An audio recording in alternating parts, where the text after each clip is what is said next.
Hey guys, this is Manas. Welcome to all. So ఈ వీడియోలో ఏం తెలుసుకుంటామంటే వీసా కోసం మనం పర్సనల్ ఫండింగ్స్ చూపిస్తాం కదా. సో అది ఏజెంట్ దగ్గరికి వెళ్ళాలా, ఒకవేళ మీరు పర్సనల్ ఫండింగ్స్ మీ ఫ్యామిలీ దగ్గర తీసుకుంటే ఏమవుతాయి, నెక్స్ట్ ఈ పర్సనల్ ఫండింగ్స్ చూపించే దగ్గర కొన్ని ఫ్రాడ్స్ అవుతాయి అనమాట. సో వాటిని మనం ఎలా అవాయిడ్ చేయాలనేది ఈ వీడియోలో అయితే తెలుసుకుంటాం అనమాట. సో ఈ వీడియో అయితే ఎండ్ వరకు మీరు పక్కా చూడాల్సిందే. నెక్స్ట్ ఈ వీడియోలోకి వెళ్ళే ముందు ఒక చిన్న రిమైండర్, మన ఛానల్కి వ్యూస్ అయితే వస్తున్నాయి కానీ సబ్స్క్రైబర్స్ అయితే రావట్లేదు. మీరు కనుక సబ్స్క్రైబ్ చేసినట్లయితే మనకు మరింత మోటివేషన్ ఉంటుంది, ఇంకా మరింత మంచి కంటెంట్తో మీ ముందుకు రావడానికి. సో గైస్, ఇంకా వీడియోలోకి వెళ్తే ఫస్ట్ వీసా ఫండింగ్ అనమాట. సో ఈ వీసా ఫండింగ్కి మనం ఏం చేసుకుంటాం అంటే ఫస్ట్ బ్యాంక్ లోన్ తీసుకుంటాం కదా. సో ఎంతైతే అంత, నాన్ కొలాటరల్ అయితే నాన్ కొలాటరల్, ఒకవేళ ప్రాపర్టీ ఉంటే కొలాటరల్ తీసుకుంటాం. సో ఇది కాకుండా, లోన్ కాకుండా మీ దగ్గర కొంచెం పర్సనల్ సేవింగ్స్ ఉన్నట్లుగా చూపించుకోవాలన్నమాట. సో పర్సనల్ సేవింగ్స్ మనం ఎంత చూపించాలంటే మీ I-20 అమౌంట్ ఎంత ఉందో సో దానికి మినిమం 1.5 to 2 times చూపించాలన్నమాట. ఒకవేళ మీ I-20 అమౌంట్ కనుక $50,000 అయి ఉంటే మీరు $75 to $100K వరకు చూపించాలి ఉంటుంది అనమాట. సో ఇది completely included with bank loan plus me personal savings అనమాట. సో వన్స్ మన వీసా ఫండింగ్కి ఆ డబ్బులు అనేది ఎలా చూపించాలంటే దానికి 2 ways ఉన్నాయన్నమాట.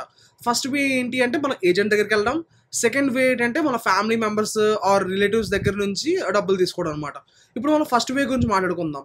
సో ఫస్ట్ వేలో మన ఏజెంట్ దగ్గరికి వెళ్తే వాడు ఎంతో పర్సెంటేజ్ చెప్తాడనమాట. ఇప్పుడు జనరల్గా నాకు తెలిసి అయితే 1% తీసుకుంటున్నారు, అంటే లక్షకి ₹1000 లెక్క. సో ఇందులో ప్రాసెస్ ఎలా ఉంటుంది అంటే ఫస్ట్ ఏజెంట్ మీకు కాల్ చేస్తాడనమాట. కాల్ చేసి వాళ్ళకి దగ్గరలో, అంటే వాళ్ళకి ఆల్రెడీ కనెక్షన్ ఉన్న బ్యాంక్ ఏజెంట్స్ ఉంటారు కదా, సో వాళ్ళ బ్యాంక్కి వెళ్ళి మనం అకౌంట్ క్రియేట్ చేసుకోవాలన్నమాట. అది బ్యాంక్ ఆఫ్ మహారాష్ట్ర కావచ్చు, బరోడా కావచ్చు, ఏదైనా కావచ్చు బ్యాంక్.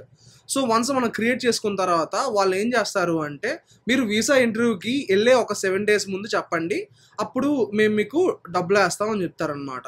సో ఈలోపే మనం ఆ పర్సంటేజ్ డబ్బులు అనేది మనం ఫస్టే పే చేసేయాలన్నమాట, ప్రాసెసింగ్ ఫీ లాగా వాళ్ళకి డబ్బులు ఇచ్చినవే. సో వారం రోజుల ముందు డబ్బులు వేస్తాం అంటారు. సో ఆ వారం రోజులు అంటే ఆ వారం రోజులు మీకు డబ్బులు వేసారనమాట. జస్ట్ ఏంటి అంటే వారం ముందు వేస్తే బ్యాంక్లో డబ్బులు, ఆ బ్యాంక్ నుంచి మనం నెక్స్ట్ సర్టిఫికేట్ తెచ్చుకోవచ్చు అనమాట బ్యాంక్ మేనేజర్ దగ్గర నుంచి, ఇలా ఈయన అకౌంట్లో ఇంత డబ్బులు ఉన్నాయి అని చెప్పి. సో ఆ సర్టిఫికేట్ అనేది మనం వీసా ఇంటర్వ్యూకి వెళ్ళేటప్పుడు పట్టుకెళ్ళాల్సి ఉంటుంది అనమాట. సో సర్టిఫికేట్ తెచ్చుకున్నాం, ఓకే బాగానే ఉంది. సో దీనికైనా బ్రో మన ఎంత డబ్బులు అంటే కాదనమాట. నెక్స్ట్ మన వీసా ఇంటర్వ్యూ అవుద్ది కదా. సో వీసా ఇంటర్వ్యూ అయినంతసేపు అక్కడైతే, అంటే వీసా ఇంటర్వ్యూ అయినంతసేపు మన బ్యాంక్ అకౌంట్లో అయితే డబ్బులు ఉండాలన్నమాట. సో అందుకని ఏజెంట్లు ఏం చేస్తారంటే వన్స్ సర్టిఫికేట్ మీకు ఇష్యూ చేసిన తర్వాత ఆ డబ్బులు తీసేస్తారు. మళ్ళీ వీసా ఇంటర్వ్యూకి మీరు వెళ్ళేటప్పుడు బ్యాంక్ దగ్గర డబ్బులు వేయించుకుంటారనమాట. సో వేసుకుంటే ఒకవేళ ఏదైనా ఇబ్బంది అయినా సరే, ఒకవేళ వాళ్ళు చెక్ చేయాల్సి వచ్చినా సరే మీకు ఇబ్బంది లేకుండా ఆ బ్యాంక్ వాళ్ళు కాల్ చేయగానే ఇమీడియట్గా వాళ్ళు చెప్తారనమాట ఈ అకౌంట్లో ఎంత డబ్బు ఉంది అని చెప్పి. సో అది మనకి యూజ్ అవుద్ది అనమాట. సో ఇందులోనే ఇంకొంతమంది ఏజెంట్లు మనకు మాయ చేస్తారనమాట. సో ఎలా చేస్తారంటే బ్యాంక్ అకౌంట్ ఏం క్రియేట్ చేసుకోవడం అవసరం లేదు, మీ బ్యాంకే మేము వేసేస్తాము అని చెప్తారనమాట. సో జనరల్గా మన బ్యాంక్కి వాళ్ళు ఎందుకు వేస్తారు బ్రో? ఫస్ట్ థింగ్ ఎందుకంటే మన బ్యాంక్ దగ్గర అనుకోండి, పర్సనల్ బ్యాంక్ మన దగ్గర ఆల్రెడీ అన్నీ కనెక్ట్ అయ్యి ఉంటాయి, యూపీఐ ఇవన్నీ. ఒకవేళ మనం ఆ డబ్బులు ట్రాన్స్ఫర్ చేసుకుంటే ఆ ఏజెంట్లు అంత పిచ్చోళ్ళ, సింపుల్ మనం డబ్బులు తీస్తే మన ఫస్ట్ ఏదైతే మనం ప్రాసెసింగ్ ఫీ డబ్బులు ఇస్తామో అది వాళ్ళు నొక్కేస్తారనమాట. అందుకని ఇది అలా చెప్తారు ఫస్ట్ది.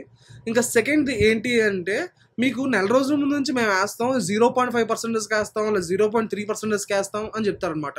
ఇది ఫిక్స్డ్ ఏం కాదు, బట్ మార్కెట్ రేట్ కంట 50 to 60% తక్కువకి మేము వేస్తాము. అది నెక్స్ట్ వాళ్ళకంట ఒక 10 to 20 days మేము ఉంచుతాం అని అంటారు చూసారా, అది సొల్లు అనమాట. సో ఎందుకంటే ఈ వీసా పీరియడ్ ఏదైతే ఉందో ఈ టైంలో, అంటే జూన్ జూలై టైంలో, సో అందరికీ డబ్బులు కావాలి, అందరికీ పర్సనల్ ఫండింగ్స్ కావాలి. అలాంటప్పుడు ఎవరైనా సరే 20-30 days ఉంచుతారా? 40-50 లక్షలు ఆర్ 30 లక్షలు ఆ రేంజ్. ఎందుకంటే వాళ్ళ డబ్బులు లాస్ కదా, అది మార్కెట్ రేట్ కంట చాలా తక్కువ అనమాట. అదే ఒకవేళ జెన్యూన్ అని అనుకోండి, మేము ఇలా చేస్తాం అని చెప్పి, ఎందుకంటే ఆ డబ్బులు వాళ్ళు సర్క్యులేట్ చేసుకొని ఆ 2 monthsలోనే కదా వాళ్ళు ఎంత సంపాదించినా మళ్ళీ నెక్స్ట్ సెమిస్టర్ వరకు వెయిట్ చేయాలన్నమాట.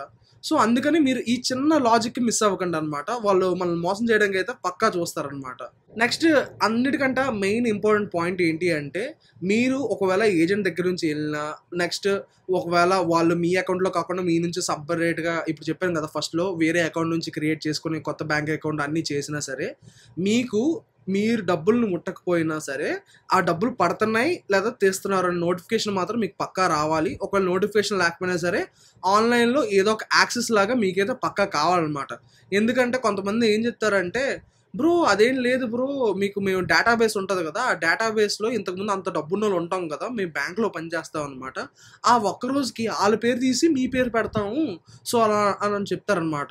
సో, అదేం నమ్మకండనమాట. అది ఉట్టి సొల్లనమాట. ఈళ్ళ దగ్గర ఆ యాక్సెస్ కూడా ఉండదనమాట. అది అంత ఈజీ అనుకుంటున్నారా? ఏం గాదు. ఆ సర్వర్ యాక్సెస్ ఇవన్నిటికి హై లెవెల్ అడ్మిన్ యాక్సెస్ ఇవన్నీ కావాలనమాట. సో, అందుకని ఆ సొల్లనమాట అది. అదైతే అస్సలు నమ్మకండి. సో, అలా ఎవరైతే చెప్తున్నారో వాళ్ళందరిని అవాయిడ్ చేయండనమాట. ఇది ఓన్లీ మీరు ఏజెంట్ నుంచెళ్తే. ఇంకా ఫ్యామిలీ నుంచెళ్తే మెయిన్ క్వెషన్ ఏంటంటే, "బ్రో ఇన్‌కమ్ టాక్స్ పడతదా?" అని చెప్తే అడుగుతున్నారనమాట. ఐటీఆర్ ఫిల్ చేయాలా సంథింగ్ సంథింగ్ అని అడుగుతున్నారనమాట. సో, దాని దగ్గరైతే నేను కనుక్కున్న దాన్ని బట్టి ఏంటి అంటే, మీకు ఒకే దగ్గర నుంచి అంటే ఒకళ్ళ దగ్గర నుంచే ఒక 20,00,000, 30,00,000 అలా తీసుకోకండి. ఇప్పుడు ఒకళ్ళ దగ్గర నుంచి అంత డబ్బులు తీసుకుంటే వాళ్ళు ఆ డబ్బుకి లెక్క చూపించాల్సి ఉంటది కాబట్టి, సో, వాళ్ళేం చేస్తారంటే, వాళ్ళు వేరే వాళ్ళకి అంటే వేరే ఫ్యామిలీ మెంబర్స్ ఆఫ్ 4-5 మెంబర్స్‌కి ఆ డబ్బులు ఈవెన్‌లీ సర్ది వాళ్ళ నుంచి మీ అకౌంట్‌కి వచ్చినట్టుగా చేసి, నెక్స్ట్ మీరు కూడా ఎవరి దగ్గర నుంచి ఎంత తీసుకున్నారో అంత చేస్తే అది మళ్ళీ సోర్స్ అకౌంట్‌కి వెళ్ళిపోద్దనమాట. సో, ఇలా అయితే మీరు చేయండి. ఇలా చేసినట్లయితే మాక్సిమం వీలైతే బ్యాంక్ కూడా అడిగితే ఫార్మ్ 10 ఫార్మ్ 16 ఉంటది కదా! అది జస్ట్ నింపుతారనమాట. ఇలా మా అకౌంట్‌లో ఇలా పడ్డాయి 2 డేస్‌కి, 3 డేస్‌కి అన్నట్టుగా. అది చాలా ప్రాబ్లమ్ ఏమి అవ్వదట. నేను బ్యాంక్ వాళ్ళతో ఎళ్లి కనుక్కున్నాను. 2 డేస్‌కి, 3 డేస్‌కే కాబట్టి మీకు అంత ఇబ్బంది ఏం రాదు అని చెప్పారు. మీరు ఫ్యామిలీ మెంబర్స్ నుంచి తీసుకున్నట్లయితే ఇదైతే పక్కా పాటించండనమాట. సో, వీసా ఫండింగ్ అనేది అసల ఇంటర్వ్యూలో చూస్తారా అంటే చెప్పలేం బ్రో. ఇప్పుడు మనం ఎన్ని పట్టుకెళ్తామంటే బొచ్చెడు డాక్యుమెంట్స్ పట్టుకెళ్తాం అనమాట. అందులో నాకు తెలిసి మాక్సిమమ్ అడిగితే DS-160 అడుగుతారు, I-20 అడుగుతారు, పాస్‌పోర్ట్ అడుగుతారు. ఇంక అంత తప్ప ఇంకేం అడగరనమాట. మిగతావన్నీ ఒకవేళ వాళ్ళు అడుగుతారేమో అప్పటికప్పుడు మన దగ్గర ఆ డాక్యుమెంట్స్ ఉండవు కదా! సో, అందుకని ఆ ముందస్తు జాగ్రత్తగా మనం పట్టుకెళ్తాం అనమాట. సో, గాయ్స్ ఇదే అనమాట వీడియో. సో, ఈ వీసా ఇంటర్వ్యూ పర్సనల్ ఫండింగ్ కోసం అయితే ఏజెంట్లు అయితే ఉంటారు నమ్మశక్యమైన వాళ్ళు. సో, మీరు ఇంతకుముందు మీ ఫ్రెండ్స్ వెళ్ళిన వాళ్ళ దగ్గరికైతే వెళ్ళండి. కొత్తోళ్ళనైతే నమ్మొద్దు ఫస్ట్ థింగ్. ఇంకా సెకండ్ థింగ్ ఏంటి అంటే మీరు అన్నీ జాగ్రత్తగా మీరు చూసుకోవాలి. నెక్స్ట్ ఏంటి అంటే ఇప్పుడు నేను చెప్పిన పాయింట్స్ అన్ని గుర్తుపెట్టుకోండి. నెక్స్ట్ ఎవరి దగ్గర అయితే మోసపోకండి అనమాట. ఒకవేళ పర్సనల్ ఫండింగ్స్‌కి మీ దగ్గర డబ్బులు లేకపోయినా సరే మీకు లోన్ శాంక్షన్ అయితే సరే అసలు ఇబ్బందే లేదనమాట. జస్ట్ ఇది ఒక జాగ్రత్త ప్రికాషన్‌గా పట్టుకెళ్తున్నాం. బట్ ఏంటి అంటే ఇది సెకండరీ అనమాట. మీరు మోసపోకండి. అది ఫస్ట్.